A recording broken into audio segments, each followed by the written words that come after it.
సైన్యములకు అధిపతి అయిన దేవునికి మహిమ కలుగునుగాక. ప్రియ స్నేహితులందరికీ దివ్య వాక్యోదయం. ఈనాటి పాఠ్యభాగము 1 రాజులు 19:10. ఇశ్రాయేలు వారు నీ నిబంధనను త్రోసివేసి నీ బలిపీఠములను పడగొట్టి నీ ప్రవక్తలను ఖడ్గము చేత హతము చేసిరి. సైన్యములకు అధిపతియు దేవుడునగు యెహోవా కొరకు మహారోషము గలవాడనై నేను ఒక్కడును మాత్రమే మిగిలి ఉండగా, నేను సైన్యములకు అధిపతియగు యెహోవా కొరకు మహారోషము గలవాడనై అను ఏలియా గారి యొక్క ఆశయాలు ఇక్కడ కనబడుతూ ఉన్నాయి. ఏలియా గారు దేవుని మహిమ నిమిత్తం రోషం కలిగి ఉన్నప్పుడు నవీన క్రైస్తవులు జయించలేని ఆటంకాలను, అడ్డంకులను ఎంతో తేలికగా అతడు జయించగలిగాడు. వాటిలో ఒకటి లోకభోగము. ధనము హెచ్చినప్పుడు దాని మీద నీ హృదయాన్ని పెట్టవద్దు అని లేఖనం చెప్తూ ఉంది. దేవుని మహిమ కొరకైన ఆసక్తితో ఏలియా గారు లోకభోగాన్ని జయిస్తూ ఉన్నాడు. లోకము నుండి ఏలియా గారు ఏ విధంగా విడుదల పొందారో ఇక్కడ చూడండి. ఏలియా మన వంటి స్వభావము గల మనుష్యుడే. మన వంటి బలహీనతలకు ఆయన కూడా లోనై ఉంటాడు. అతడు పట్టుదలతో ప్రార్థన చేశాడు.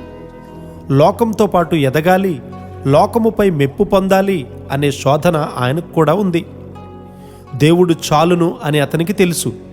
ప్రార్థనలో దేవునితో ఉన్న అతని సన్నిహిత్వమే అతనికి నిజమైనటువంటి ఐశ్వర్యముగా ఆయన ఎంచుకుంటూ ఉన్నాడు. శిష్యుడైన యోహాను గారు, సాధు సుందర్ సింగ్ గారు ఇలాంటి వారు ఏ విధంగా ప్రార్థనలో పరలోకానికి వెళ్ళగలిగారో అని నేను ఆలోచిస్తూ ఉంటాను. విశ్వాసములో ప్రార్థన ద్వారా మనము నేరుగా దేవుని సింహాసనం దగ్గరకు వెళ్తాము. వారిని ప్రభువుకు సమీపంగా తీసుకుని వచ్చేలాగూ వారు నాణ్యమైన ప్రార్థనను సంపాదించుకోవాల్సి ఉంది.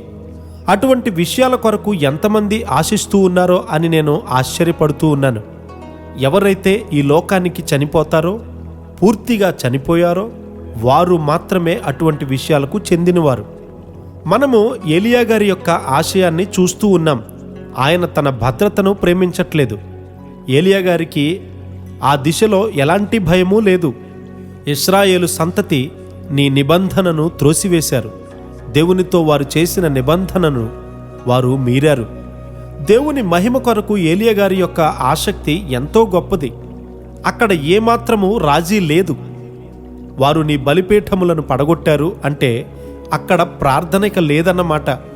ఎక్కడైనా బలిపీఠములు పడగొట్టబడితే అతడు అయ్యో దేవుని బలిపీఠములు పడిపోయాయి అని చెప్పేవాడు.